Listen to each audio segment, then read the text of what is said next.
Muhammadu Rasulullah Allah la ilaha illallah Allah la ilaha illallah Allah la ilaha illallah Sayyidina Muhammadu Rasulullah Allah la ilaha illallah Allah la ilaha illallah Allah la ilaha illallah Sayyidina Muhammadu Rasulullah Allah la ilaha illallah Allah la ilaha illallah Allah la ilaha illallah Sayyidina Muhammadur Rasulullah la ilaha illallah Allah la ilaha illallah Allah la ilaha illallah Sayyidina Muhammadur Rasulullah Allah la ilaha illallah Allah la ilaha illallah Allah la ilaha illallah Sayyidina Muhammadur Rasulullah la ilaha illallah Allah la ilaha illallah la ilaha illallah Sayyidina Muhammadur Rasulullah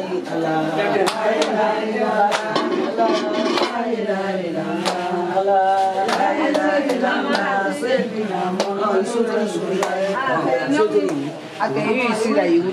Inyong ama sige ba? Kaya ko yang kilo. Ah, sige. Ano sa lato ko ro ni? Ah, sige.